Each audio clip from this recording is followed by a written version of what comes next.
I'm Theron Ramacharaka. Now, how many times in your life have you decided, well, I guess I'll just have to accept this and move forward to something else?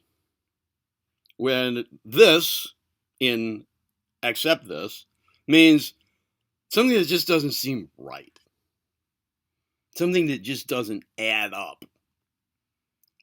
But you don't have time to keep looking into it, or you're tired of the ridicule.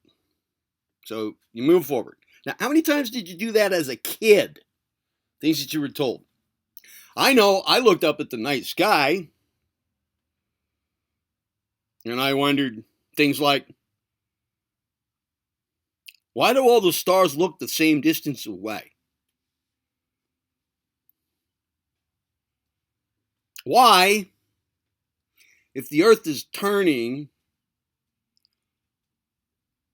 don't I see some perspective with the movement? Why does it look like it's all flat out there? Like it's out there and it's just spinning like this, just rotating. Why does it look like that? There's nothing actually like, like doing this kind of thing. It's all just, why does it look like that? Why don't I feel the earth turning? It's going like, what, a couple thousand miles an hour? Why don't I feel anything? Why doesn't the water, stand up like this at an angle all the time? Why? Why are there calm days with no wind? How can that be? And so on.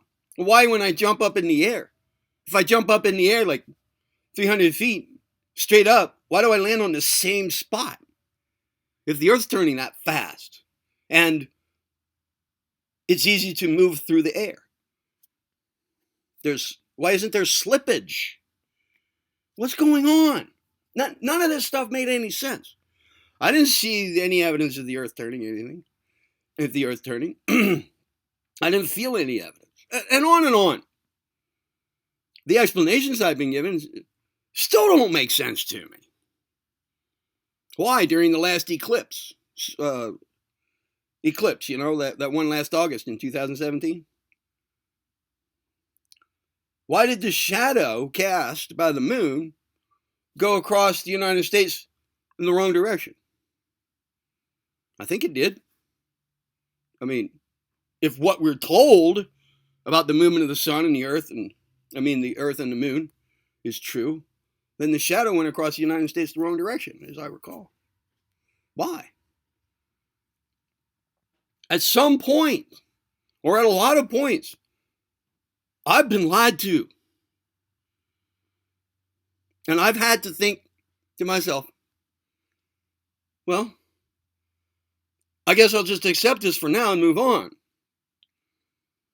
But then from there, I had to, I was in a position to have to learn new things or experience new things from that point of view. And then I ran into the same kind of stuff again. I had to accept something and move on. And I remember thinking, have you ever done this? Have you ever been in a position where you have thought to yourself, how much of this do I have to do? How much of this, well, I guess I'll just go along with this and move on. How much of that have you had to do? Do you remember wondering if it's ever going to end? Do you remember wondering, like I do, whether you're ever going to get so deep into these things that you just have to swallow, hook, line, and sinker, and move on to the point where you can't remember where you started with it all, where you can't remember them all? Do you remember thinking, that would be a little scary? I do. I remember that. There's something else I remember. Interesting here is that I had set out as a child to try to remember every day of my life. And I remember that there was a point, I was several years old, which I still could remember every day of my life. I could remember everything that I had done or experienced. I remember making it a point, very young toddler, making it a point to see how long I could do that, and thinking that might be unusual, because I didn't have the feeling that other little kids my age, other little babies, infants, toddlers, or whatever, were doing that. And I wondered, would there come a day when I would lose track? And of course, there came such a day. And I remember the day. I don't know the date or anything. I can't picture where I was when I realized it. But I remember having the realization one day that I no longer could review my entire life mentally with accuracy. I had lost track. And it's the same with all of the things that I've had to take for granted, or just swallow with a grain of salt, or in other words, just buy into, that make no sense whatsoever. And I have noticed that these days,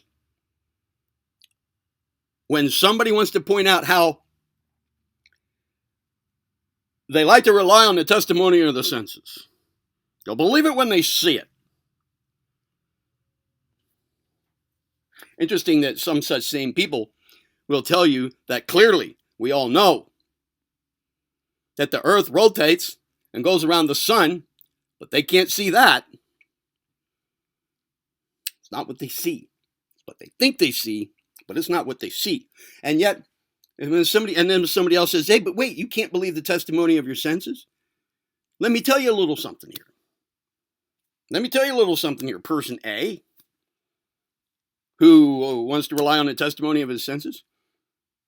I mean, don't you know that when you look up into the sky, what you see is the stars going around the earth, the sun going around the earth, right?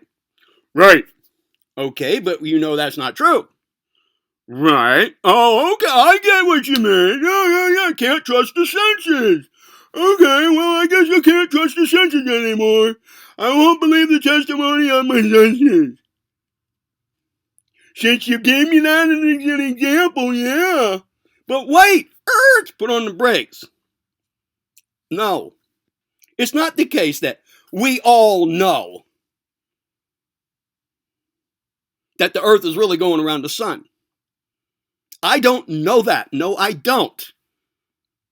Somebody told me that, to the point where I said, okay, I guess I'll believe it or accept it for now and move on.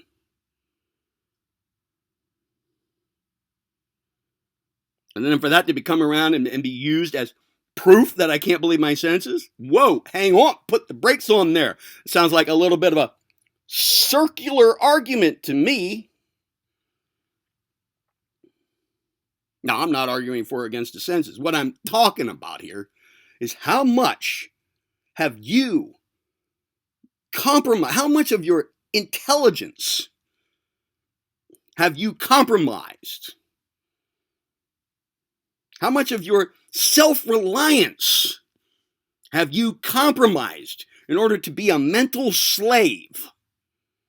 How much have you just accepted and moved on with?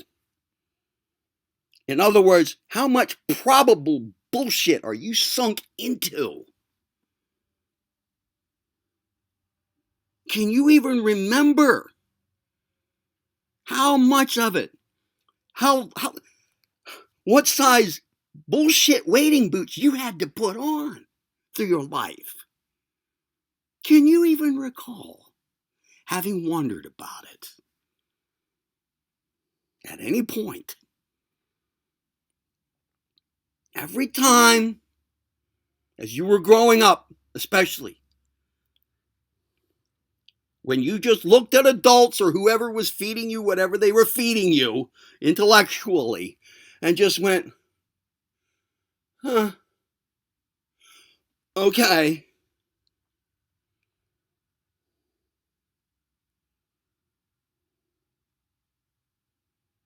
you have any clue how much and how often? Can you remember your way back through all of it? I bet not. I don't think so. Just like I can't remember back to whatever it was. Let's say September 18th, 1959. Although I was alive, I don't remember what happened that day anymore. I was probably fed some bullshit.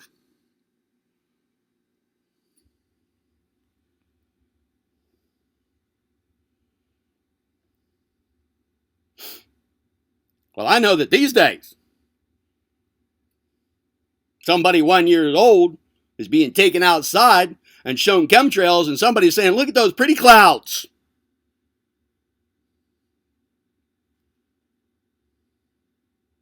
They're being taken to the library and being read to by drag queens. That's happening quite a bit around our country anyway, the United States. In libraries where nobody's allowed to come in and read Bible stories to kids anymore, for example. But drag queens are allowed to sit there and say, during a cookies and milk break, so how many of you want to be drag queens when you grow up?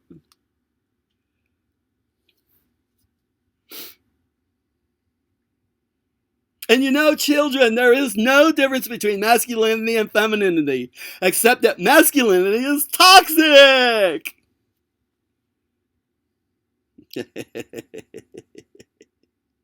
They're being fed bullshit.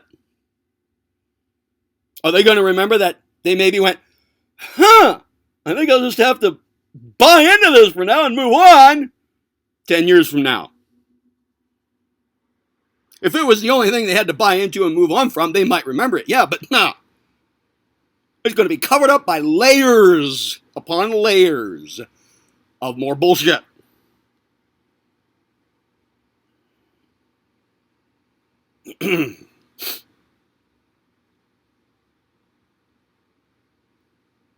Oh, and the whole gender nullification scheme going on is being blended into the, let's say, synthetic upgrade scheme going on. It's extermination through, how do we call it? Gender non-differentiation. You see, that's how a lot of insecticides work. It makes the insects not know the difference between male and female anymore. Get all mixed up about it, so they don't mate. It just stops.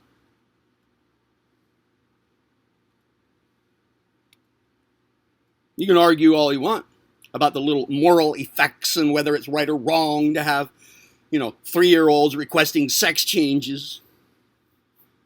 Or their parents proclaiming to the doctor, well, my 3-year-old says that he wants to be a man or wants to be a female. He says he wants to be female now. Like you're assigned a gender at birth, but then, when you get old enough, you can ask for a reassignment, just like changing your name. And you can get all the surgery to go with it. You can do whatever you want. It's male and female. It's all just relative. It's all just relative, yeah. It's all relative. Everything's just relative, right? Everything is just relative to everything else. And that's an absolute fact, right? That doesn't make any sense, though. That doesn't work. Woo, man. Where do these birds come from?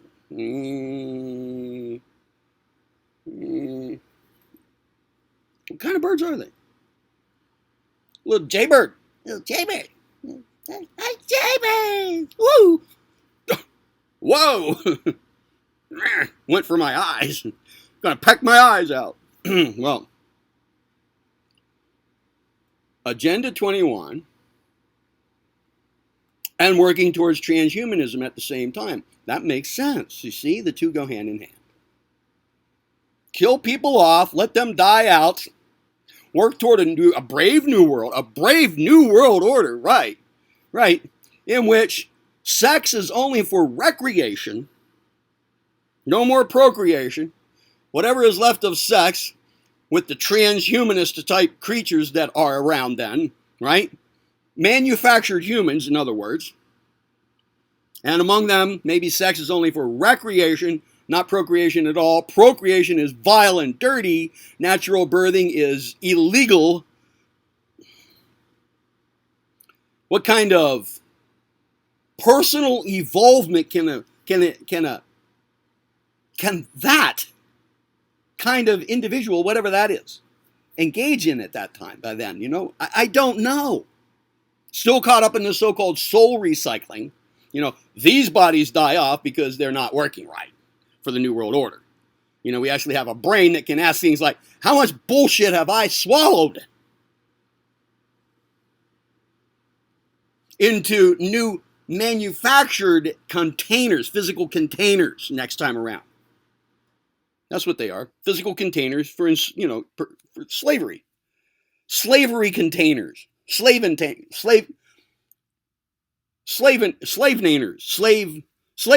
They're slavenators.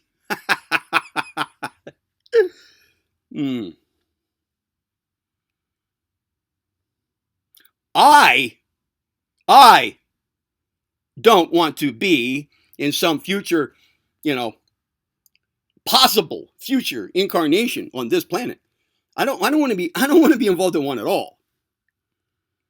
Now, I certainly don't want to have to, come back and find myself either by will or by trickery or by some other misfortune, be caught up in finding myself becoming aware in a transhumanist body where I can't even engage in raising up my vibrational levels beyond sex for recreation only.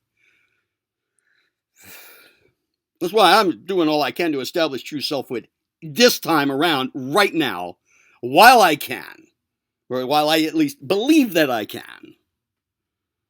And furthermore, folks, if I abhor and dread the future possibilities that I just mentioned enough to draw myself toward it just because of an emotional attachment, screw that too. So at some level, I have to say, screw it all. I don't care. I'm just focusing on my true selfhood.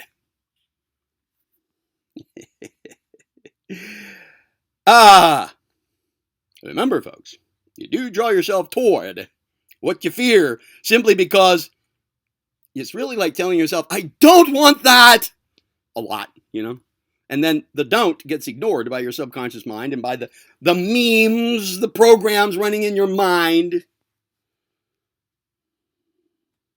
You see those birds that went for my eye again.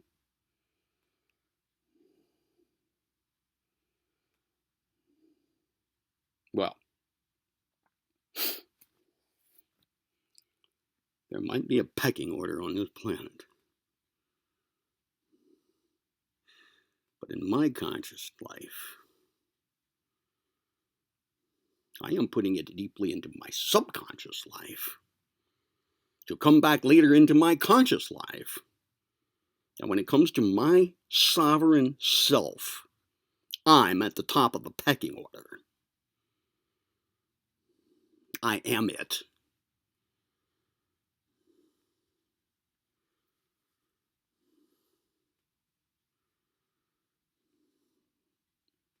Something wrong with that sky, night and day. Exactly what it is doesn't really matter to me today. It might tomorrow. It did yesterday. Today, no, I got other things on my mind. I'm still Theron Ramacharaka. And I still say be well. And I still say watch your ass.